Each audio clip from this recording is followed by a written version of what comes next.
கிறிஸ்துவுக்குள் பிரியமான தேவ பிள்ளைகளே, நசனாகிய இயேசுவின் நாமத்தில் உங்கள் யாவருக்கும் வாழ்த்துக்கள்.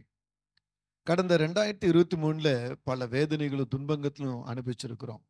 பல கஷ்டங்கள் வந்திருக்கிறது, பல போராட்டங்கள் வந்திருக்கிறது. ஆனால் இந்த ஆண்டு 24ல ஆண்டவர் உங்களுக்கு எனக்கும் வாக்குறுதி கொடுத்திருக்கிறார்.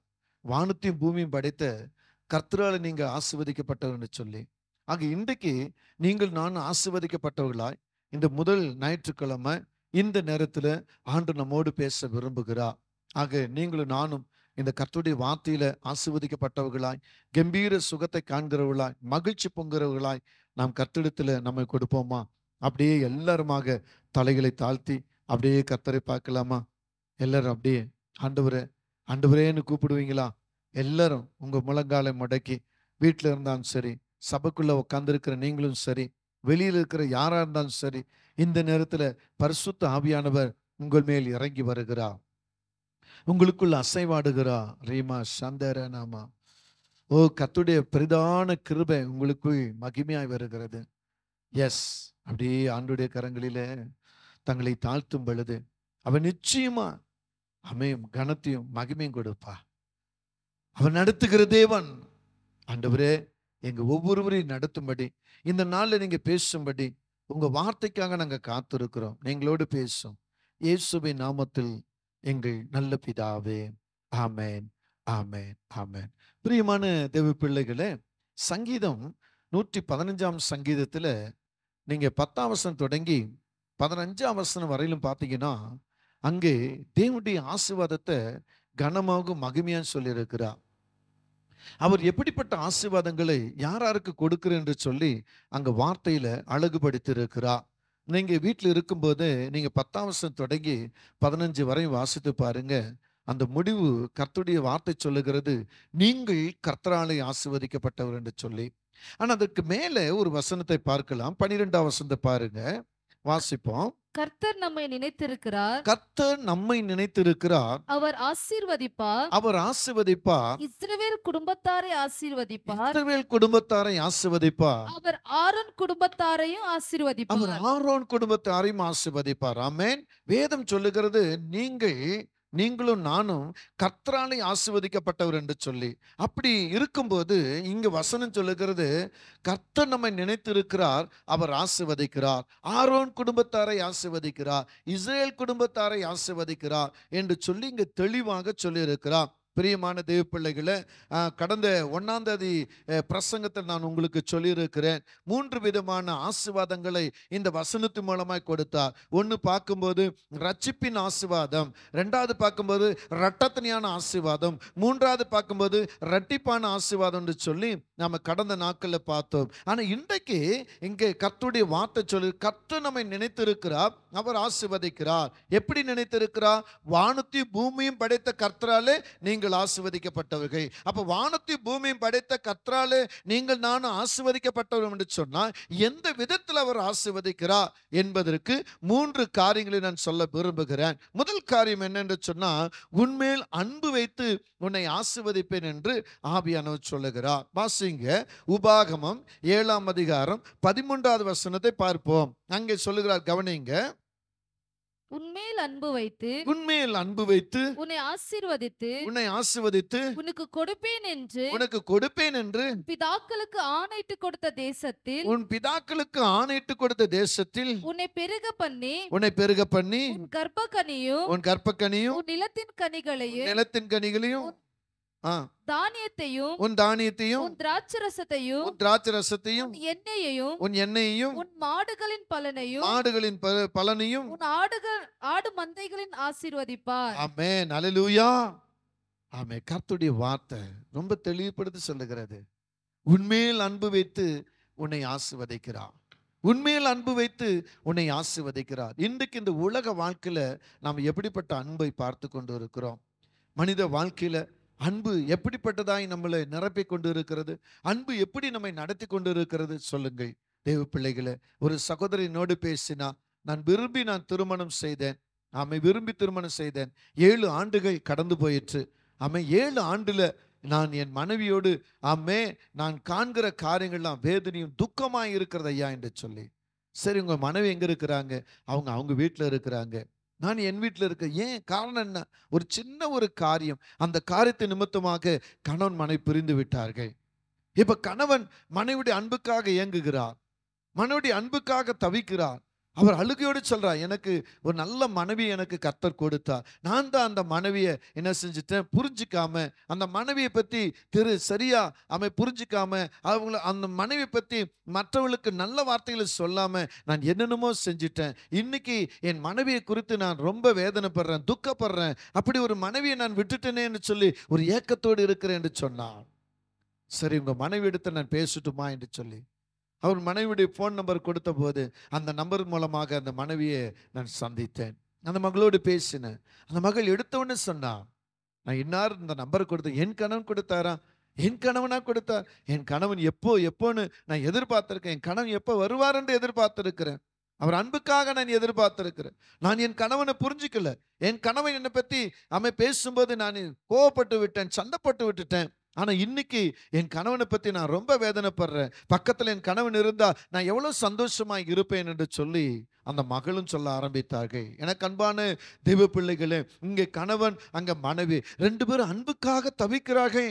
இந்த அன்புக்காக தவிக்கிற இந்த நேரத்துல தான் இந்த அடிமையான ஊழியக்காரனை கர்த்தர்களுக்கு நடுவாங்க நிறுத்தி 2 பேருடைய அன்பை புரியத்தக்கதாக ஆவியானவர் பேசுகிறார். அப்படி அன்பை வெளிப்படுத்திட கணவன் மேல அன்பு வச்ச கர்த்தர் மனைவி மேலே அன்பு வைத்து, அந்த மனைவி மேல அன்பு இருக்கிறதை கணவனுக்கும், கணவன் மேல அன்பு இருக்கிறத மனைவிக்கும் அது புரியத்தக்கதாக அன்புள்ள கர்த்தர் அவர்களை இணைத்து அன்புள்ளவர்களாய் நடக்கத்தக்கதாக அவர்களை ஆசீர்வதித்தார். இந்த இடத்துல இருக்கிற தேவ பிள்ளையே, உன் கணவன் மேல உனக்கு எப்படிப்பட்ட காரியம் இருக்கிறது?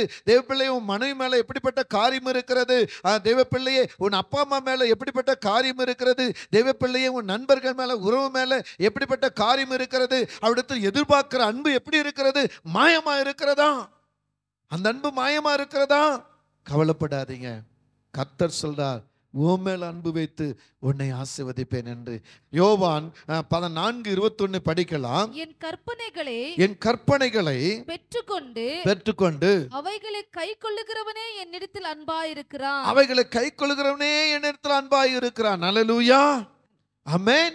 கர்த்தர் சொல்றார் பாருங்க, ஆமென். என் கற்பனைகளை கைக்கொண்டு அவைகளை கைக்கொண்டு நடக்கிறவன் அன்பாய் இருக்கிறான். அடுத்து சொல்லுங்க, என்னிடத்தில் அன்பாயிருக்கிறவன் என் பிதாவுக்கு அன்பாயிருக்கிறான். நானும் அவனில் அன்பாயிருந்து. ஆமென், அல்லேலூயா. பிதாவின் அன்பு குமாரனுக்குள்ள இருந்தது. அந்த குமாரனாகிய கிறிஸ்து நமக்குள்ள அன்பாயிருக்கிறா.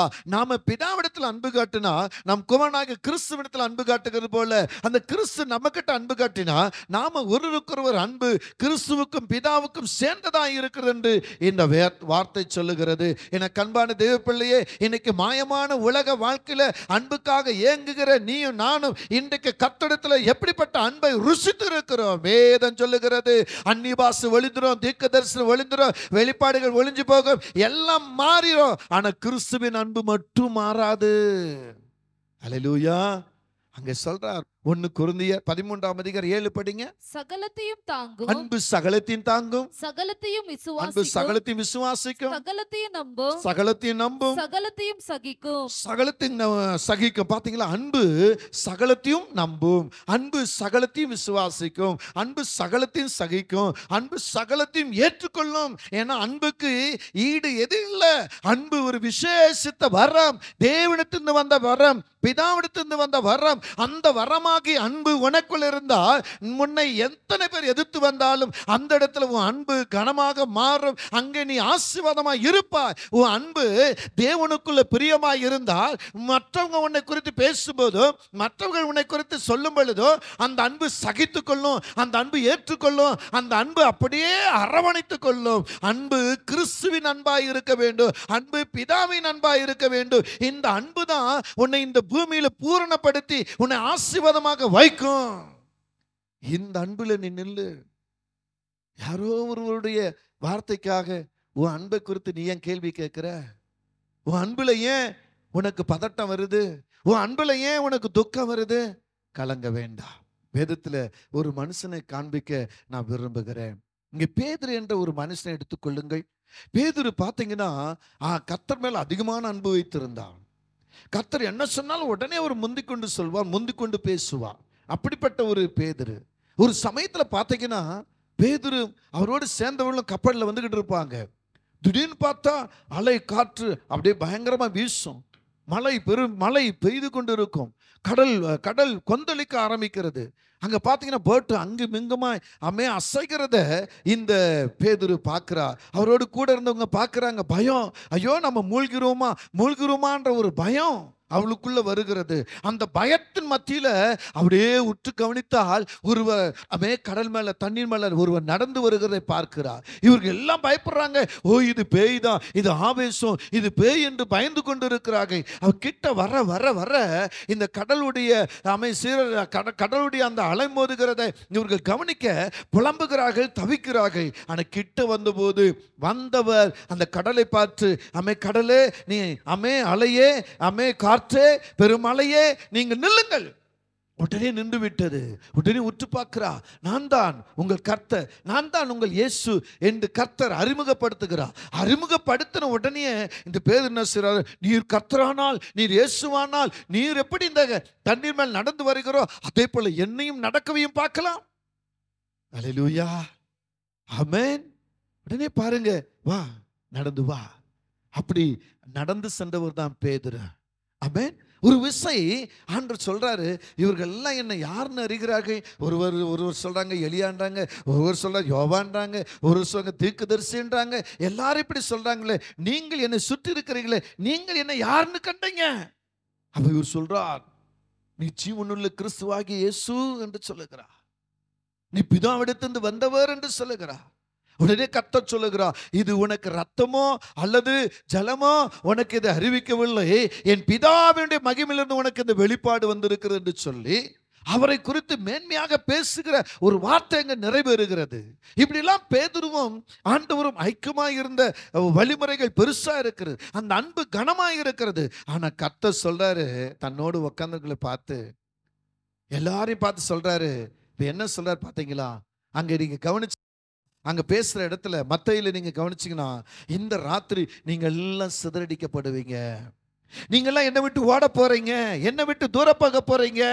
உங்க மத்தியில என்ன செய்ய போற? கைது பண்ண போறாங்க. நான் ஒரு கல்வனாக நான் உங்களுக்கு மத்தியில நான் கைது பண்ண போகிறேன் அப்படின்னு சொன்ன உடனே இந்த பேதுரு சொல்ற, ஆண்டவரே யார் உம்மை விட்டு ஓடினாலும் ஓடாவிட்டாலும், ஆண்டவரே யார் மறுத்தாலும் மறுதலிக்கனாலும் நான் உம்மை விட மாட்டேன். மத்தேயு 26ல நீங்க 33 இருந்து கவனிச்சீங்கன்னா அங்க அழகா சொல்றாரு, பிரதியுத்தரமாக உமது நிமித்தம் எல்லாரும் இடர்கள் அடைந்தாலும் ஒரு காலம் நான் என்ன செய்ய மாட்டேன், இடரடைய மாட்டேன். இயேசு அவனை நோக்கி இந்த ராத்திரியிலே கூவுகிறதற்கு முன்னே நீ என்னை 3 தரம் மறுதலிப்பாய் என்று, நீ 3 தரம் என்னை மறுதலிப்பாய் என்று மெய்யாகவே உனக்கு சொல்லுகிறேன் என்றார். அல்லேலூயா. எவ்வளவு பெரிய வார்த்தை பாருங்க. பேதுரு சொல்ல, நான் உம்மை மறுதலிக்க மாட்டேன், நான் உம்மை விட்டு பின்வாங்க மாட்டேன், நான் உம்மை விட்டு ஓட மாட்டேன். அல்லேலூயா. ஆனால் அதே பேதுருக்கு நடந்த காரியம் என்ன தெரியுமா? அதற்கு பேதுரு, நான் உம்மோடு மரிக்க வேண்டியா இருந்தாலும் உம்மை மறுதலிக்க மாட்டேன். இன்னைக்கு அப்படித்தாங்க. பெத்த பிள்ளைகளா இருக்கலாம், திருமணம் பண்ண கணவன் மனைவியா இருக்கலாம், அப்பா அம்மா இருக்கலாம், நண்பனா இருக்கலாம். நீ என்னதான் நேசித்து என்னதான் அன்பு காட்டி நீ அவர்களை நடத்தினாலோ அவர்கள் கொஞ்ச நாள்ல உன்னை விட்டு ஓடிடுவாங்க. அவர்கள் காட்டுகிற அன்பு மாயமான அன்பா இருக்கும், வேஷமான அன்பா இருக்கும். தனக்கு வேண்டிய காரியம் தனக்கு தான் கிடைக்கணும், தனக்கு கிடைக்கலன்னா உடனே அவங்களுக்கு குறித்து வேற விதமாய் பேசி அவங்களை துக்கப்படுத்தி அவங்களை அவமானப்படுத்துகிற அன்பை தான் இன்னைக்கு இந்த உலகத்துல பார்க்கிறோம்.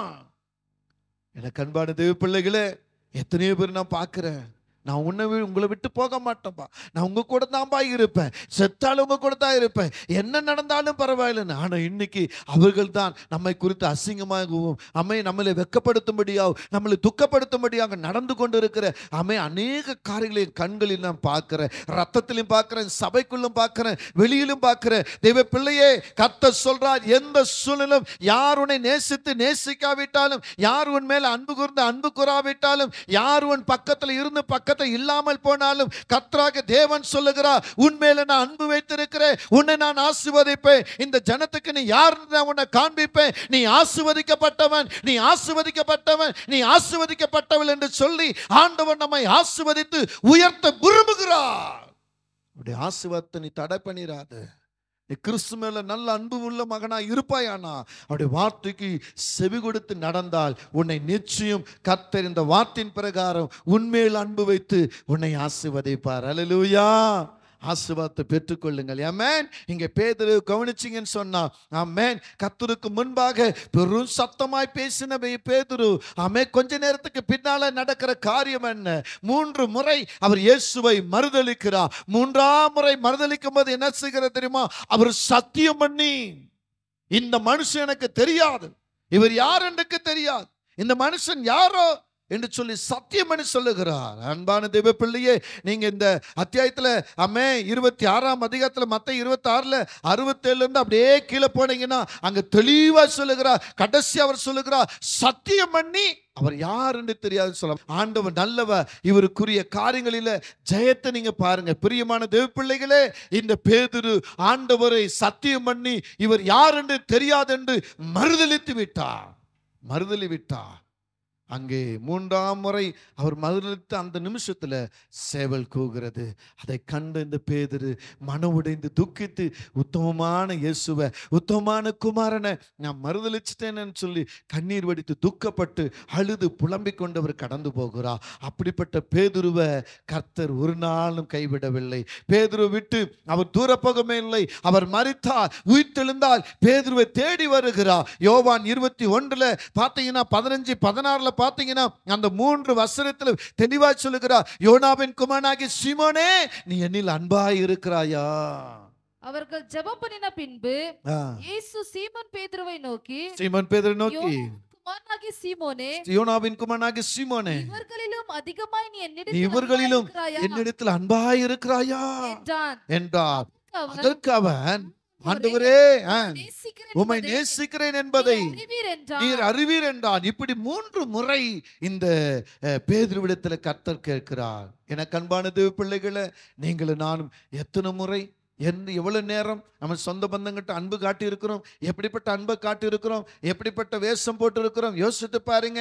இன்னைக்கு நடிப்பில் சிறந்தவர்களாக இருக்கிறோம். இன்னைக்கு உதறி தள்ளுவதில் முந்திக்கொள்வர்களாக இருக்கிறோம். வேண்டாம் என்று புறக்கணிப்பதில் பெரிய பேர் பெற்றவர்களாக இருக்கிறோம். நாம் தான் அப்படின்னு சொல்ற அதிகாரம் படைத்தவர்களாக இருக்கிறோம். நம்முடைய படிப்பு, நம்முடைய உத்தியோகத்தை வைத்துக்கொண்டு நம்மளை சார்ந்தவர்கள் மத்தியில் நம்ம பொய் வேஷங்களை தரித்து கொண்டு கிறிஸ்து குரதமான மாய அன்பை நம்ம காமிச்சு கொண்டு இருக்கிறோம். இன்றைய நாட்கள் நீங்களும் நானும் கிறிஸ்து மேல பற்றுள்ளவர்களாய் இருப்போம் என்றா அவருக்குள்ள நீங்க அன்புள்ளவர்களாய் இருங்கள்.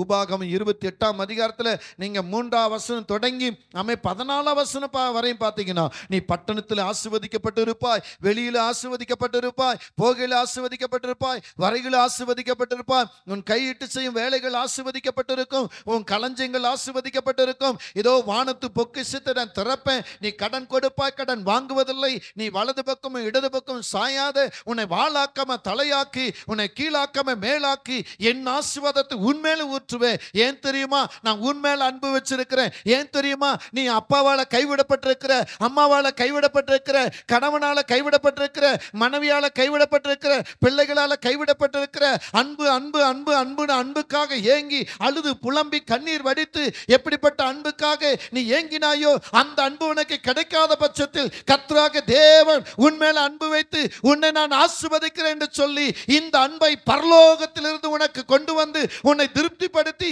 உன்னை அன்பு காட்டி உன்னை இந்த பூமியில சகல ஜனங்களுக்கு மத்தியிலும் உன்னை ஆசீர்வாதமாய் மாற்றி வைக்கிறார். ஆகவே இந்த அன்புள்ள இயேசு சொல்றார், உன்மேல் அன்பு வைத்து உன்னை ஆசீர்வதிப்பேன், நீ சகல ஜாதிகளுக்கும் நீ ஆசீர்வாதமாய் இருப்பாய். அல்லேலூயா, ஆமென். வானத்தையும் பூமியும் படைத்த கர்த்தராலே நீங்கள் ஆசீர்வதிக்கப்பட்டவர்கள். ஆமென். இரண்டாவது காரியத்தை கவனிப்போம். இரண்டாவது நீங்க பார்த்தீங்கன்னா, ஆமென், முதல் பார்த்தோம் உன்மேல் அன்பு வைத்து உன்னை ஆசீர்வதிப்பேன் என்று சொல்லி. இரண்டாவது காரியத்தை நீங்க கவனிச்சீங்கன்னா, உனக்கு பரிபூர்ண ஆசீர்வாதத்தை கொடுப்பேன் என்று சொல்லுகிறார். ஆமென், அல்லேலூயா. பரிபூர்ண ஆசீர்வாதம் உன்மேல் கடந்து வரும். பரிபூர்ண ஆசீர்வாதம் இன்றைக்கு உனக்கு ஜெயமாக இறங்கி வரும். யாத்திராகமம் 23ல 26வது வசனத்தை படிங்க. கர்ப்பம் விழுகிறதும் ஆ மலடும் உன் தேசத்தில் இருப்பதில்லை, ஆ உன் ஆயுசு நாட்களை ஆ பூரணப்படுத்துவேன். ஆ ஆமென், அல்லேலூயா. எனக்கு அன்பான தேவ பிள்ளைகளே, இந்த வசனத்தை நீங்க நன்றா கவனிங்க. முந்தின காரியத்தில் பார்க்கும்போது சம்பூர்ண எல்லாம் ஆசீர்வதிக்கப்படும் என்று பார்த்தோம். ஆனா இப்பொழுது நீங்க பார்த்தீங்கன்னா பரிபூர்ண ஆசீர்வாதத்தை கொடுப்பேன்னு சொல்றார். ஒரு குறையும் இல்லாதபடி உன்னை ஆசீர்வதிப்பேன்னு சொல்றார். உன் வேலை ஆசீர்வதிக்கப்பட்டிருக்கும், உன்னுடைய படிப்பு ஆசீர்வதிக்கப்பட்டிருக்கும், உன் வீடு ஆசீர்வதிக்கப்பட்டிருக்கும், உன்னை சார்ந்தவர்கள் எல்லாம் ஆசீர்வதிக்கப்பட்டிருக்கும். ஆனா உன் கர்ப்பம் ஆசீர்வதிக்கப்பட்டிருக்கிறதா? உன் கர்ப்பத்தின் பிள்ளைகள் ஆசீர்வதிக்கப்பட்டிருக்கிறார்களா? திருமணமாகி எத்தனை ஆண்டு ஆச்சு? உன் திருமணமாகி எத்தனை வருஷங்கள் ஆகிறது? உனக்கு கர்ப்பம் ஆசீர்வதிக்கப்பட்டிருக்குதா? ஒருவேளை கர்ப்பம் பிறக்கப்பட்ட பிள்ளைகளை குறித்து நீங்க பிள்ளைகளை குறித்து அழுது கொண்டிருக்கிறீர்களா? உங்க பிள்ளைகள் ஆசீர்வதிக்கப்படும் என்று வேதம் சொல்லுகிறது. இங்க என்ன சொல்றா? கர்ப்பம் இல்லாத மலட்டுத்தன்மையா இருக்கிற உங்களை பார்த்து ஆணானாலும் பெண்ணானாலும் அவர் சொல்லுகிற ஒரு வார்த்தை இந்த உபாகமம் 7ஆம் அதிகாரத்துல 14வது வசனத்தை சொல்லுங்க. ஆணாய்களும் பெண்ணாய்களும் அது மிருகமானாலும் மனுஷிகமானாலும் கர்த்தர் சொல்றார், உங்களுக்குள்ளே மலடு என்பது வார்த்தையே இடமில்லை, நீங்கள் ஆசீர்வதிக்கப்பட்டவர்கள் என்று சொல்லுகிறார். பரிபூர்ண ஆசீர்வாதத்தை உங்க மேல் வைப்பார். 7 ஆண்டு கர்ப்பம் இல்லாத போது என்னை என் மனைவியும் ஆசீர்வதித்தா. 7 ஆண்டு கர்ப்பத்தின் பிள்ளையை காணல. ஆனா எவ்வளவு துக்கப்பட்டிருப்போம், எவ்வளவு அழுதிருப்போம் எங்களுக்கு தான் தெரியும். ஆண்டவர் சொல்லிருக்கிறார், உங்க கர்ப்பம் கொடுப்பேன்னு சொல்லியிருக்கிறார். ஆனாலும் உலகத்தில் இருக்கிற மனுஷருங்க, உலகத்தில் இருக்கிற சொந்த பந்தங்கள், நம்மை பெற்றவர்கள் நம்மை குறித்து பேசும்போது எத்தனை வேதனைகள் தெரியுமா, எத்தனை வேதனைகள் தெரியுமா? ஆனா வேதம் சொல்லுகிறது பிரகாரம் ஆபிரகாமுக்கு 75 வயதுல ஆண்டவர் சொல்றா, உனக்கு ஒரு கர்ப்பத்தை கொடுப்பேன்னு சொல்லி. 75 ஆண்டுல சொன்ன ஆண்டவர் 100வது வயதுல கர்ப்பத்தை மகிமையாக்குகிறார். ஆமென். இன்றைக்கு நீங்கள் எத்தனை வயது உள்ளவர்களாக இருக்கிறீர்கள்? எத்தனை வயது உள்ளவர்களாக இருக்கிறீர்கள்? திருமணமாகி 2 மாதம் ஆயிட்டா போதும், 3 மாதம் ஆயிட்டா போதும், அந்த அப்பா அம்மா கொடுக்கிற குடைச்சல் இருக்குதே, அப்ப கொடூரமான வேதனை. அந்த பெண்ணை பார்த்து நீ இன்னும் இன்னும் இன்னும் இன்னும் அந்த பெண்ணை பார்த்து சொல்வதும், அந்த புருஷனை பார்த்து என்னப்பா உன் மனைவி இப்படியே இருக்கிறா, இன்னும் கர்ப்பம் இன்னும் கர்ப்பம், 3 மாசம் தான் இருக்கும், 4 மாசம் தான் இருக்கும் திருமணமாகி. உடனே கேள்விகள். ஆமென். ஆனா வருஷம் கணக்குல 10 வருஷம் 5 வருஷம் 20 வருஷம் இருப்பவர்கள் எப்படி இருப்பார்கள்? ஆனால் இந்த ஆபிரகாம் விசுவாசத்தில் உறுதி உள்ளவராய் தன்னை காத்துக்கொண்டு ஆண்டவர் சொன்ன வார்த்தை மேல நம்பிக்கை உள்ளவராய் இருந்தார். ஆனா இடையில பார்த்தீங்கன்னா ஆதியாகமம் 18ஆம் அதிகாரத்துல அங்கே நீங்க கவனிச்சிங்கன்னா ஆபிரகாம் ஒரு பெரிய விருந்தை ஆண்டவராகிய கர்த்தருக்கு செய்கிறார். அந்த விருந்துக்கு பின்னால பார்த்தீங்கன்னா ஆண்டவர் அவர்களுக்கு குறித்து பேசுற ஒரு வார்த்தை பாருங்க. ஆதியாகமம் 18:10-14 வரையும் பார்த்தீங்கன்னா அங்க சொல்ற ஒரு வார்த்தை கவனிங்க. அப்பொழுது அவர் ஒரு உற்பவ கால திட்டத்தில் நிச்சயமா உன்னிடத்திற்கு திரும்ப வருவேன், நிச்சயமா திரும்ப உன்னிடத்தில் வருவேன். அப்பொழுது மனைவியாகிய சாராளுக்கு ஒரு குமாரன் இருப்பான். சாராள் அவருக்கு பின்புறமாக கூடார வாசலில் இதை கேட்டுக்கொண்டிருந்தார். பின்னால தன்னுடைய கணவனும் தேவனும் பேசிக்கொண்டிருக்கிறத கூடாரத்துக்கு பின்னால இருந்து இவங்க பேசிக்கொண்டிருந்த கேட்டுக்கொண்டிருந்த இந்த பெண்மணி அவள் என்ன செய்கிறா, என்ன சொல்றா பாருங்க. அடுத்த வசனம். சாராளும் வயது சென்று முதிர்ந்தவர்களா இருந்தார்கள்.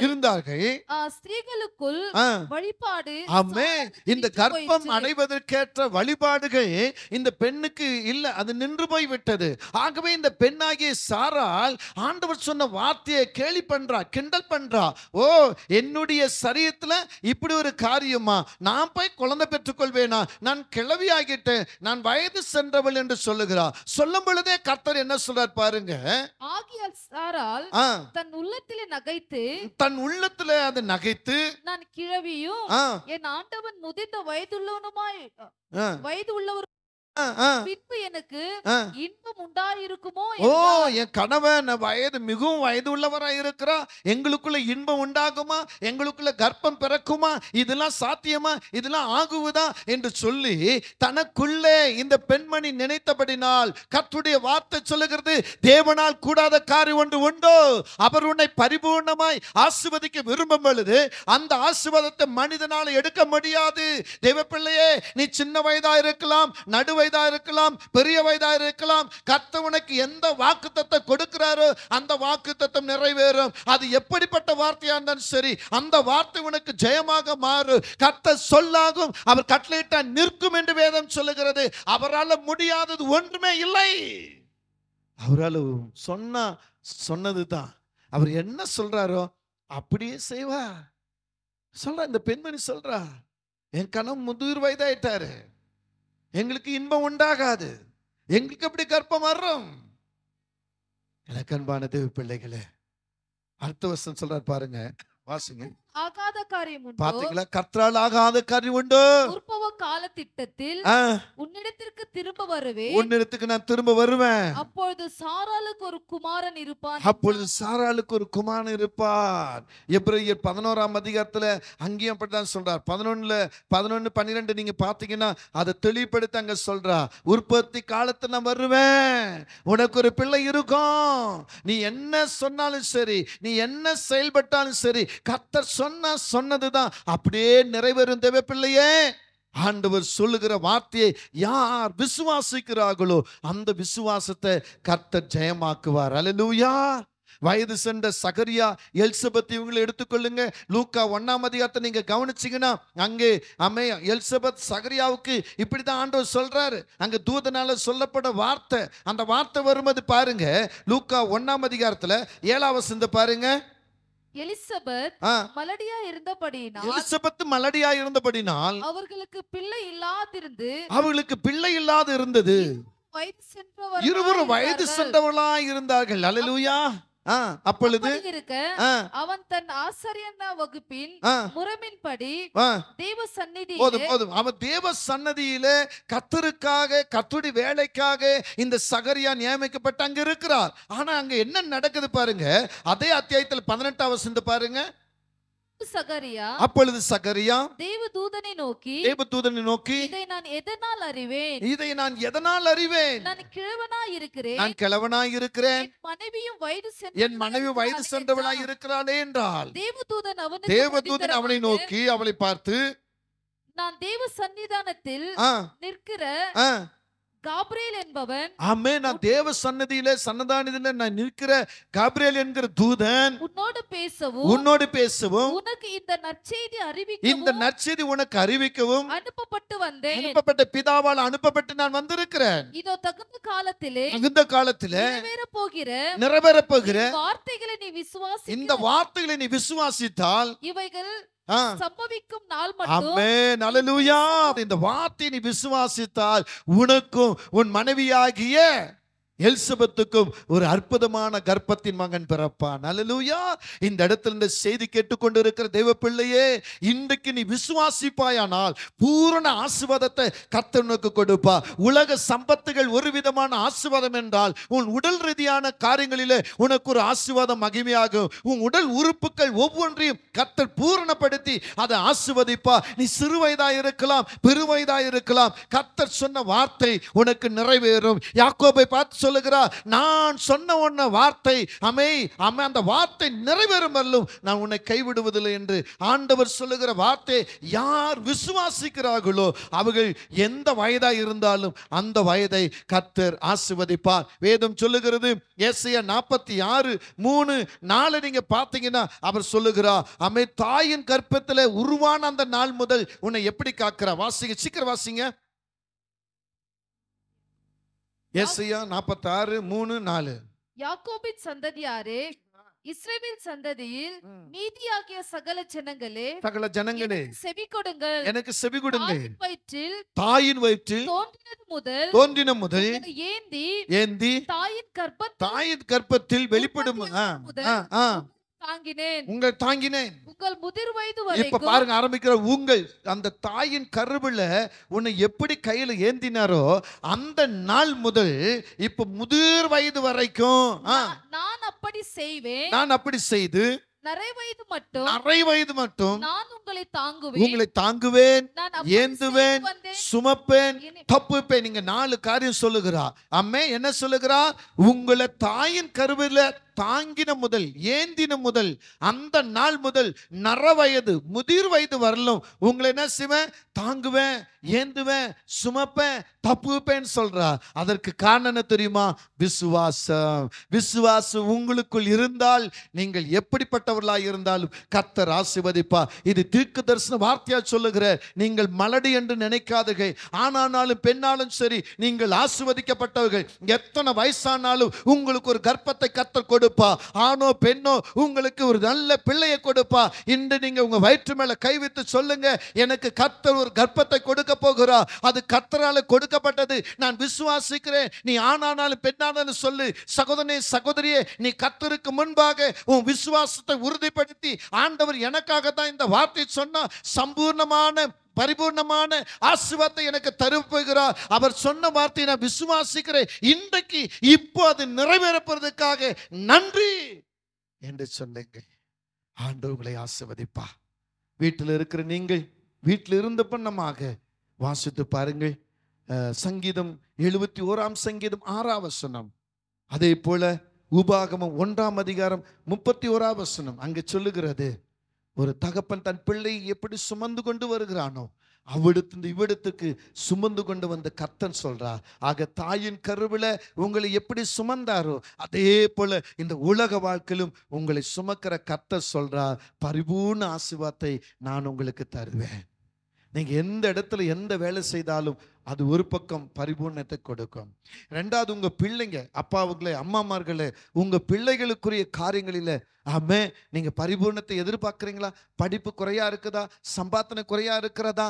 ஆமே எந்த குறைவை நீங்க பார்க்குறீங்களோ அந்த குறைவில் உங்களுக்கு ஒரு சம்பூர்ண பரிபூர்ணத்தை கர்த்தர் ஆசீர்வதிக்க போகிறார். ஒருவேளை உங்க பிள்ளை கர்ப்பத்தின் கனியை காணாம திருமணமாகி பல வருஷங்களாக துக்கப்பட்டு கொண்டு கிடக்கிறார்களோ, அன்பு சகோதரிய சகோதரனே, உன் தகப்பன் தாய் வேதனைப்படுறது போல நீங்களும் வேதனைப்பட்டு துக்கப்பட்டு கொண்டு இருக்கிறீர்களோ, இன்றைக்கு கர்த்தர் உங்களுக்கு பரிபூர்ண ஆசீர்வாதத்தை கர்த்தர் கொடுக்க போகிறார். கர்ப்பத்தின் மகிமை இன்றைக்கு உங்களுக்கு உங்க வாழ்க்கையில இன்றைக்கு கர்த்தர் அதை அந்த கிருபையை உங்களுக்கு தரப்போகிறார். இந்த ஆண்டு இந்த 24வது ஆண்டிலே இந்த ஜனவரி மாதத்திலே ஆமே கர்த்தர் சொல்ற இந்த வார்த்தை உங்க வாழ்க்கையில நிறைவேற போகிறது. இந்த நாள் உங்களுக்கு ஒரு பிளஸிங் டே.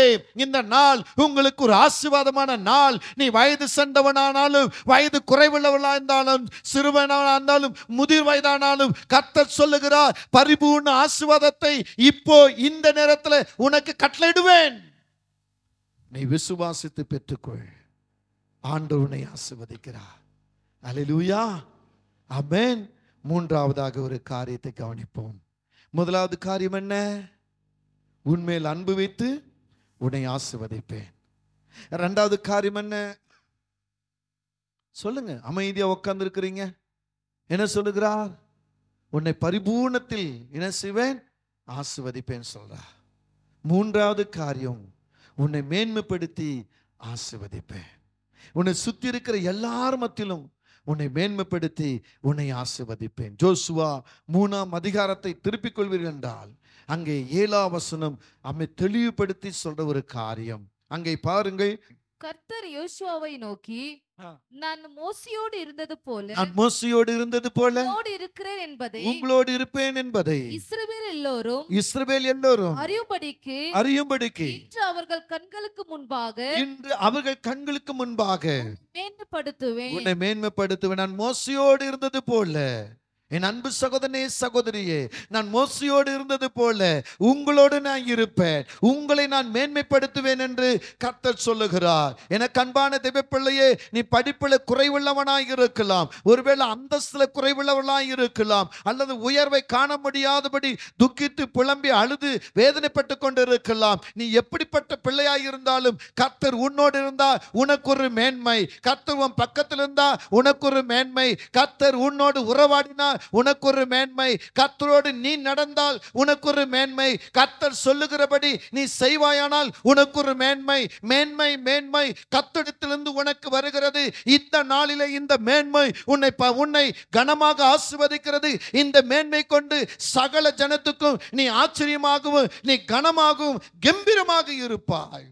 உபாகமம் 26ஆம் அதிகாரத்தில் 19ஆம் வசனம் சொல்லுகிறது, அவர் எப்படி உன்னை மேன்மைப்படுத்துவேன்னு சொல்றார். அதை கவனித்து பாருங்கள். உபாகமம் 26:19 வாசிக்கும் பொழுது, நான் உண்டு பண்ணின எல்லா ஜாதிகளை பார்க்கலாம் புகழ்ச்சியிலும் கீர்த்தியிலும் மகிமையிலும் உன்னை சிறந்திருக்கும்படி செய்வேன். அல்லேலூயா. வேதம் சொல்லுது பாருங்க, புகழ்ச்சியிலும் கீர்த்தியிலும் மகிமையிலும் உன்னை சிறந்திருக்கும்படி செய்வேன். ஆமென். ஆண்டவருடைய மேன்மை சாதாரண மேன்மை இருக்காதுங்க. அவர் குறைவான மேன்மை தர மாட்டாருங்க. அவர் மேன்மை என்பது அவர் மகிமையில கனப்படுத்தி வைப்பாருங்க. ஏசாயா 60ஆம் அதிகாரத்துல 22வது சொல்லுகிறது, சின்னவன் ஆயிரமும் சிறியவன் பலத்த ஜாதியாமன் சொன்னாரு. அந்த மேன்மை தாங்க இந்த மேன்மை. இவர் சொல்றாரு, புகழ்ச்சியிலும் கீர்த்தியிலும் மகிமையிலும் உன்னை சூழ்ந்திருக்கிற எல்லார் மத்தியிலும் உன்னை சிறந்திருக்கும்படி செய்வேன். என் மேன்மை உன் தலைமையில கனமா இருக்குதுன்னு கர்த்தர் சொல்றாரு. அல்லேலூயா. ஆண்டவர் சொல்லாகும், அதை விசுவாசித்தால் அப்படியே ஜெயம் வருவ. அப்படிதான் வேதம் சொல்லுகிறது.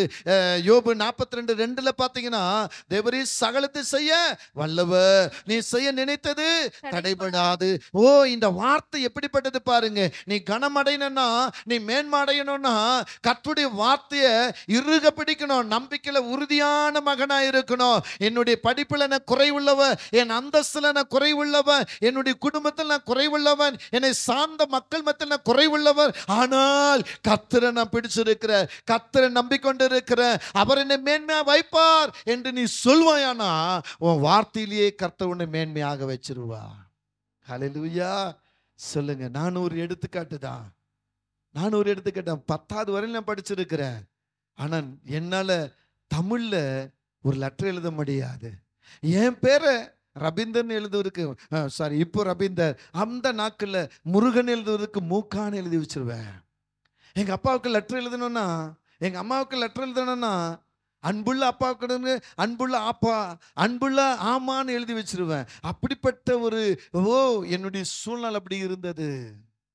படிப்புல குறைவுள்ளவன் தான், அந்தஸ்திலும் குறைவுள்ளவன் தான். மாட்டு சாணத்தை அள்ளி போட்டு கொண்டு, மாடுகளுக்கு புல் அறுத்து கொண்டு, எஸ்டேட்ல உரிய இந்த இலைகளை பறித்து கொண்டு, அப்படிப்பட்ட ஒரு வேலையை, கடினமான வேலையில நான் கடந்தவன் தான். என் வாழ்க்கை இன்னைக்கு திருப்பி பார்த்தால் எவ்வளோ பெரிய மேன்மையை கர்த்தர் எனக்கு தந்திருக்கிறார். இன்றைக்கு என்னுடைய வருங்காலத்தை நினைச்சு பார்த்தா, எத்தனை மேன்மை வச்சிருக்கிறார் என் ஆண்டவர். என் மேல எவ்வளவு பிரியம் கொண்டு இருக்கிறார். மாடுகளுக்கு பின்ன போவதும், தேயிலைக்காட்டில் தேயிலை இலைகளை பறிப்பதும், இன்னொருத்தருக்கு நாம் அடிமையாய் ஏழ்மையாய் கிடப்பதையும் கர்த்தர் கண்டார். என்றைக்கு கர்த்தரை நான் தெரிந்து கொண்டனோ, என்றைக்கு கர்த்தரை நான் பிடித்தனோ, கர்த்தர் மேல நான் நம்பிக்கை வைத்தனோ, இந்த தீர்க்கதரிசன வசனங்களை நம்பிக்கை வச்சு ஊழியக்காரனுடைய ஜெபத்தை இறுக பிடித்து நான் ஆண்டவருக்குள்ள அன்றைக்கே என்னுடைய வாழ்க்கையை கர்த்தர் மாற்ற விரும்பினார். என் தரித்திரத்தை மாற்றி, என்னுடைய அந்தகார இருள்களை தூக்கி எரிஞ்சு, என்னுடைய ஏழ்மைத்தனங்களை முற்றிலும் முறியடித்து, இன்றைக்கு உங்களுக்கு முன்னாலே ஒரு சிறந்த ஊழியக்காரனாய் கர்த்தர் என்னை மேன்மைப்படுத்தி வைத்திருக்கிறார். அதே தேவன் தான் உங்களையும் மேன்மைப்படுத்த விரும்புகிறார். வேதத்தில் ஒரு மனுஷன் சொல்லி நான் முடிக்க ஆசைப்படுகிறேன். தானியேல் என்ற ஒரு மனிதனை நீங்க பார்த்தீங்கன்னா, தானியேல் 6ஆம் அதிகாரத்தை எடுத்துக்கொண்டீங்கன்னா, தானியேல் மேல் பொறாமைப்பட்டு, தானியேல் மேல எரிச்சல் கொண்டு, 120 பேர் மத்தியில வந்த ஒரு பெரிய ஒரு காரியம் என்ன தெரியுமா? 120 பேர்ல 3 பேர் விசேஷித்தவர்களாக தெரிந்தெடுக்கிறார்கள். அந்த 3 பேர்ல தானியேல் விசேஷித்தவனாய் இருந்தார். ராஜாவின் பார்வையில கனம் பெற்ற ஒரு அமைத்தார். ஆகவே அந்த 120 பேர் 3 பேர், அந்த 3 பேர்ல இவர் ஒரு விசேஷித்தவர். ஆக இந்த விசேஷித்தவரை எப்படியாவது குற்றம் கண்டுபிடிக்கப்பட்டு இவருக்கு வரப்போகிற அந்த பிளஸிங், அந்த மேன்மையை தடப்படணும்னு சொல்லி வகதடினார்கள். அதற்காக சில குற்றங்களை ஆராய்ந்து பார்க்கிறார்கள். ஒரு குற்றமும் அகப்படவில்லை. ஆனா ஒரே ஒரு குற்றம் என்ன தெரியுமா? அவர் வழக்கம் போல பலகனி மேல அவர் பலகனி திறந்து மேல் மாடியில பலகணிகளை திறந்து விட்டு அவர் வழக்கம் போல ஜெபிக்கிற 3 நேரமும் ஜெபிக்கிற ஜெபத்தை அவர் செய்தார். அது குற்றமாகப்பட்டு அவரை சிங்கத்தின் குகையில தூக்கி போட்டாங்க. அல்லேலூயா. எதிரிகளுக்கு முன்பாக சிங்கத்தின் குகையில் தூக்கி போடப்பட்டவர், எதிரிகளுக்கு முன்பாக சிங்கத்தின் குகையிலிருந்து தூக்கி எடுத்தவர், எதிரிகளுக்கு முன்பாக இப்போ இந்த தானியேலுக்கு கனமான ஒரு கணம் அங்கே வருகிறது. என்ன கணம் வருகிறது? வாசிப்போம். 25ஆம் வசனத்தை வாசிக்கலாம் சீக்கிரம். பின்பு ராஜாவாகிய தரியு தேசமெங்கு குடியிருக்கிற எல்லா ஜனங்களுக்கும் ஜாதியாருக்கும் பாஷைக்காரருக்கும் எழுதினது என்னவென்றால் உங்களுக்கு சமாதானம் உண்டாக கடவுது. என் ராஜ்யத்தில் ஆளுகைக்குள்ளே எங்கும் உள்ளவர்கள் யாவரும் தானியேலின் தேவனுக்கு முன்பாக நடுங்கி பயப்பட வேண்டும். ஆமென். அல்லேலூயா. தானியேல் தேவனுக்கு முன்பாக நடுங்கி பயப்பட வேண்டும் என்று என்னால தீர்மானிக்கப்பட்டிருக்கிறது.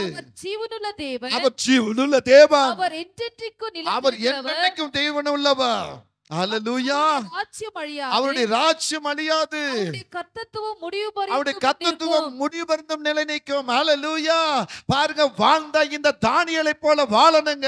வாழ்ந்தா கர்த்தருக்கு பிரியமான தானியேல், கர்த்தருடைய பார்வையில் மேன்மையான தானியேல், கர்த்தருடைய வார்த்தையை நிறைவேற்றுகிற தானியேல். இங்க ராஜா சொல்றாரு, இவருடைய தேவன் தான், இவருடைய தேவனை ஆராதிக்கிறவளா நீங்க மாறணும். அப்ப ஜீவனுள்ள தேவன், ராஜ்யம் எங்கும் இவருடைய தேவனுடைய மகிமை விளங்குகிறது. இது என்னுடைய கட்டளை. நீங்கள் இந்த தானியேலுக்கும் எனக்கும் கீழ்ப்படிந்து ராஜ்யத்தை கனப்படுத்துகிற தேவனை நீங்க கனப்படுத்தணும். அதிகாரமுள்ள வார்த்தை கனமா வருது. இன்றைக்கு உங்களால என்னாலையும் ஆண்டவருக்கு இப்படி ஒரு புகழ் வருதா? புகழ் கொடுக்கிறோமா? இன்னைக்கு நாம நல்லா இருந்தா போதும், நம்ம பிள்ளைங்க நல்லா இருந்தா போதும். இன்னைக்கு சபையில அநேக ஊழியக்காரர் பாருங்க, வருமானம் வந்தா போதும், அவ்வளவுதான். ஆமென். இன்னைக்கு எந்த பக்கம் திரும்பினாலும் காணிக்க காணிக்க காணிக்க, பணம் பணம் பணம். எனக்கு அன்பானவர்களே, இன்றைக்கு இருக்கிற நான் நாளைக்கு என் நிலைமை எப்படின்னு தெரியாது. இன்றைக்கு இருக்கிற நான் கர்த்தருக்காக வாழ்ந்துடணும். இன்றைக்கு நான் ஆண்டவருக்காக எதையாவது செஞ்சிடணும். இந்த தானியேல் பாருங்க, எவ்வளவு கனம் பெற்றவர். அவர் வழக்கம் போல ஜெபத்தை விடல, ஆண்டவரை துதிப்பதை விடல, ஆண்டவருடைய பதத்தை மன்றாடுவதை விடல. அதனால அவர் சிங்கத்தின் குகையில போட்டாலும் அவர் சிங்கத்தின் குகையில தூக்கி எடுத்து அங்க தூக்கி எடுக்கப்பட்ட அந்த இடத்துல தானியேலை குறித்து, தானியேலுக்குள்ள இருக்கிற தேவனை குறித்து ராஜாவின் வாயின் வார்த்தை கனமான வார்த்தையா வருது. திரும்ப கூட அதை படிங்களே. அந்த வார்த்தை பாருங்க என்ன சொல்றார் பாருங்க. என் ராஜ்யத்தின் ஆளுகை எங்கும் உள்ளவர்களே யாவரும் தானியேலின் தேவனுக்கு முன்பாக, தானியேல் தேவனுக்கு நல்லா கவனிங்க, ராஜ்யம் எங்கும் உள்ள சகல ஜனத்தாரே நீங்கள் தானியேலின் தேவனுக்கு முன்பாக நடுங்கி பயப்படணும். ஏன்னா அவர் ஜீவனுள்ள தேவன், அவர் மகிமையான தேவன், அவர் ஜீவனை கனப்படுத்துகிற தேவனாய் இருக்கிறார். என்னாலே தீர்மானிக்கப்படுகிறது. அவர் ஜீவனுள்ள தேவன். மறுபடியும் சொல்ல, ஜீவனுள்ள தேவன். அவர் என்றென்றைக்கும் நிலைத்திருக்கிறவர். அவர் என்றென்றைக்கும் நிலைத்திருக்கிறவர். அவருடைய ராஜ்யம் அழியாது. அவருடைய கர்த்தத்துவம் முடிவு பரியந்தமும் நிலை நிற்கும். ஹல்லேலூயா. சொல்லுங்க, சத்தத்தை உயர்த்தி, நல்ல சத்தத்தை உயர்த்தி சொல்லுங்களேன். பரிசுத்த ஆவியானவர் எப்படிப்பட்டவர்? அவருடைய வார்த்தைகள் சொல்ல ஆகும், கட்லேட்டா நிற்கும்னு சொல்லுது. இன்னைக்கு பாத்தீங்களா, தானியேலுக்கும் ஒரு மேன்மை, தானியேல் ஆராதிக்கிற தேவனுக்கும் மேன்மை. இன்றைக்கு உன்னாலும் என்னாலும் நம்ம குடும்பத்துக்கு அப்படி உண்டாகிறதா? நாம நேசிக்கிற ஆண்டவருக்கு அப்படி உண்டாகுதா? எத்தனை இடத்துல கிறிஸ்துவ நாமத்தை தூஷித்து கொண்டு இருக்கிறோம், எத்தனை இடத்துல கர்த்தருடைய நாமத்தை நம்ம அற்பமாக பண்ண கொண்டு இருக்கிறோம். வேண்டாம் தெய்வ பிள்ளைகளே, இன்றைக்கு ஒரு மனம் திரும்புதல் உங்களிடத்தில் வரட்டும். இந்த தானியேலை போல ஜீவனுள்ள தேவனை ஆராதிக்கிற பயமும் நடுக்கமும் உள்ள அந்த கனம் பெற்ற பிள்ளைகளாய் உலகமெங்கும் கடந்து வர அதுக்கு நீ காரணமா இருக்கணும். தானியேலை போல நீ மாறணும். தானியேலை போல உன் வாழ்க்கை செழிப்பா மாறணும். அங்க பாருங்க, தானியேல் மேல எப்படி ராஜாவுக்கு மனசு இருந்துச்சோ அதே போல நம்முடைய கர்த்தராகிய தேவன் உன் மேல என் மேல் மனசு உள்ளவராய் இருக்கிறார். அப்படி உள்ள தேவனை நீயும் நானும் கனப்படுத்த வேண்டாமா? அப்படி கனப்படுத்துவோமானால் அந்த மேன்மை நமக்கு வரும். என்னங்க மனுஷன் கொடுக்கிற மேன்மை? அது சில நாட்கள் விழுந்து போகும். சொல்லுமா, என்ன என்ன விழுந்து போகும்? மனுஷன் கொடுக்கிற மேன்மை சொல்லுமா, என்ன வச்சியும் சில நாள்ல விழுந்து போகும். மனுஷன் அப்படிதான். உன்கிட்ட வாங்கி சாப்பிடுவான், உனக்காக நான் இருக்கிறேன்னுவான், உன்னை குறிச்சு மேன்மையா பேசுவான். அடுத்த நாள் மற்றவங்கிட்ட போய் பின்னால உன்னை பத்தி தரகுருவா பேசுவா. ஆனா எங்க அப்பா இயேசு அப்படி அல்ல. இன்னைக்கு நீ அழுகிறாய் என்றால், நீ வேதனைப்படுகிறாய் என்றால், நீ கண்ணீர் வடிக்கிறாய் என்றால், என் படிப்புக்கேற்ற உத்தேகம் இல்லையே, என் குடும்பத்துல நான் தள்ளப்பட்டவனா இருக்கிறேனே, நான் யாருக்கு முன்னால எந்த உயர்வும் காண முடியலையே, எனக்கு ஏன் இந்த வேதனை, எனக்கு ஏன் இந்த துக்கம் என்று சொல்வாயானால், இந்த தானியேலின் தேவனாகிய கர்த்தர் உனக்குள்ள வந்து தானியேலுக்குள்ள எப்படி ஒரு மேன்மையை ராஜா மூலமாய் கடந்து வந்ததோ அதே போல உனக்கு ஒரு மேன்மை கத்தெடுத்து வருகிறது. அந்த மேன்மை இன்றைக்கு உனக்கு நிறைவேறுகிறது. வானத்தையும் பூமி உண்டாக்கின கர்த்தருடைய ஆசீர்வாதம் உன்மேல் வருதுப்பா. அவர் தான் சொல்றாரு, நீங்களும் நானும் கர்த்தரால் ஆசீர்வதிக்கப்பட்டவர் என்று சொல்லி இந்த ஆசீர்வாதத்தை நீயும் நானும் பெற்றுக்கொள்ளலாமா? தெய்வ பிள்ளையே, முதல் ஆசீர்வாதம் என்ன? அவர் எப்படி உன்னை ஆசீர்வதிக்க விரும்பி இருக்கிறார் சொல்லுங்க பார்க்கலாம். உன்மேல் அன்பு வைத்து உன்னை ஆசீர்வதிக்க விரும்புகிறார். இரண்டாவது என்ன சொல்லுகிறார்? உன்னை உனக்குள்ளே பரிபூர்ண ஆசீர்வாதத்தை வைத்து உன்னை ஆசீர்வதிக்க விரும்புகிறார். மூன்றாவது என்ன சொல்லுகிறார்? உன்னை சகல ஜனங்களுக்கு முன்னே உன்னை மேன்மைப்படுத்தி அவர் ஆசீர்வதிக்க விரும்புகிறார். எரேமியா 33:9 இந்த வார்த்தையும் அப்படித்தான் சொல்லுகிறது. கீர்த்தியும் புகழ்ச்சியும் மகிமையுமாய் சிறந்திருக்கும்படி உன்னை ஆசீர்வதிப்பேன் என்று இந்த ஆசீர்வாதத்தை இன்றைக்கு நீ நானும் பெற்றுக்கொள்ளலாம். இன்றைக்கு நீ நானும் பெற்றுக்கொள்வதற்கு இடம் கொடுப்போமா? அன்பில்லாத இந்த உலகத்துல அன்புக்காக ஏங்குகிறாயா? கர்த்தர் இன்றைக்கு அன்பை கொடுக்கிறார். ஓ, என் சம்பத்து எனக்குள் பூரணப்படவில்லை, என் சரீரத்திலிருந்து இன்னொரு வாரிசு வரவில்லை, என் குடும்பத்துக்குள்ள ஒரு வாரிசு இல்லை, எங்களுக்குள்ள ஒரு வாரிசு இல்லை என்று ஏங்குகிறாயா? கர்த்தர் உன்னை பரிபூர்ணத்தில் ஆசீர்வதிக்க விரும்புகிறார். ஐயோ, நான் படிச்சிருக்கிறேன், பட்டம் வாங்கி இருக்கிறேன், நல்ல சம்பாதிக்கிறேன், ஆனா மேன்மை இல்லையே என்று நினைக்கிறாயா? கர்த்தர் இன்றைக்கு உனக்கு ஒரு மேன்மை கொடுக்கிறார். கர்த்தருடைய ஆசீர்வாதம் உங்கள் மேல் வந்திருக்கிறது. வானத்தையும் பூமி உண்டாக்கின கர்த்தரிடத்திலிருந்து உனக்கு ஆசீர்வாதம். கண்களை மூடுவீர்களா? அப்படியே ஆண்டவரை பார்ப்பீங்களா? பா, இந்த வார்த்தை எனக்கு தான் ஆண்டவரே, இந்த வார்த்தை எனக்கு தான் ஆண்டவரே, என்னை ஆசீர்வதிங்கப்பா, என்னை ஆசீர்வதிங்க என்று சொல்வாயானால் நிச்சயம் உன்னை ஆசீர்வதிப்பான். அநேக பெண்களை கர்த்தர் காண்பிக்கின்றார், அந்த கண்ணீரை காண்பிக்கின்றார். அடிமைக்கு சொல்லுகிற வார்த்தை, என் அன்பு மகளே, என் அன்பு மகளே, நாட்கள் கடந்து விட்டு புலம்புறாயா? 7 மாதம் திருமணம் ஆயிற்று புலம்புகிறாயா? 7 மாதம் 7 நாட்களை போல நான் உனக்கு வைத்திருந்தேன். இப்போது பார், வரும் நாட்களிலே நீ பிள்ளை தாட்சி அடைந்து கெம்பிரித்து நிப்பா என்று சொல்லுகிறார். நாட்கள் ஓடிவிட்டது, வருஷங்கள் கடந்து போய்விட்டது என்று நினைக்கிற அன்பு மகனே, என் அன்பு மகளே, ஆபிரகாம் நினைத்துப்பார்.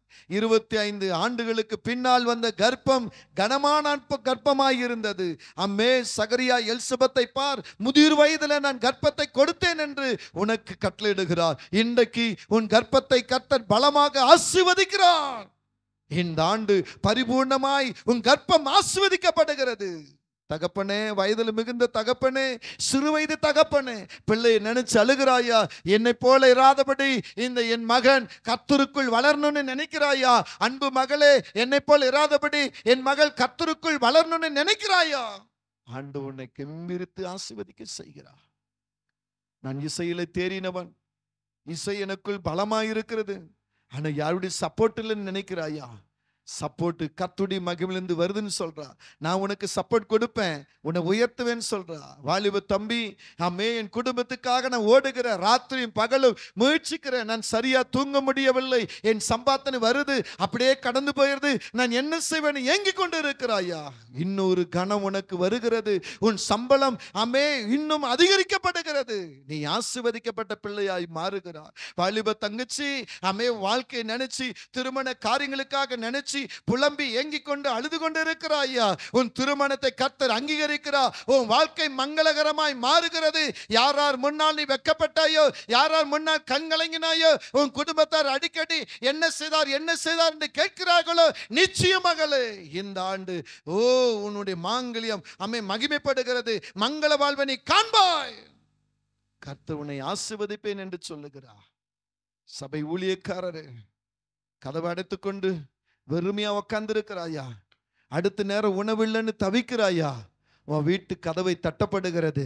நிச்சயம் உனக்கு ஆமென் உன்னை போஷிக்கும்படி, உன் குடும்பம் போஷிக்கும்படி உன் கூடாரத்தின் கதவு தட்டுகிறது என்று கர்த்தர் சொல்லுகிறார். He is a God. நாளைக்கு என்ன பண்ணுவேன், நான் வாக்கு கொடுத்துட்டேன், என் பிள்ளைகளுக்கு படிப்புக்குரிய பணத்தை கட்டுவேன்னு சொல்லிட்டேன், ஆனா நாளைக்கு நான் எப்படி போய் கட்டுவேன். ஆண்டவர் சொல்றா, நாளை தினம் உன் வீடு சந்தோஷப்படும், நீ கலங்க வேண்டாம், துக்கப்பட வேண்டாம். ஆவியானவர் அற்புதமான வார்த்தை சொல்றா, இன்றைக்கு நீ ஜெயமாவா. தேங்க்யூலா ஆண்டவரே, எத்தனை பேரோடு நீ பேசினீரோ அவங்க ஒவ்வொருவரையும் ஆசீர்வதிங்க. செய்தி கேட்ட ஒவ்வொரு பிள்ளைகளும் ஆசீர்வதிங்க. அன்பு நீ கொடுத்து ஆண்டவரே பரிபூர்ணத்தை கொடுத்து மேன்மை கொடுத்து உம்முடைய ஆசீர்வாதத்தில் நிரப்புங்க. இயேசுவின் நாமத்தில் எங்கள் பரலோக நல்ல பிதாவே, ஆமென், ஆமென், ஆமென். அன்பானவர்களே, கர்த்தர் உங்க பக்கத்தில் என் பக்கத்தில் இருக்கிறார். அவன் நிச்சயமாய் ஆசீர்வதிப்பா. உன் மேல அன்பு வச்சிருக்கிறா, உனக்கு பரிபூர்ணத்தை கொடுக்க விரும்புறா, உன்னை மேன்மைப்படுத்துவா, நீ ஆசீர்வாதமா இருப்ப. God bless you. ஆமென்.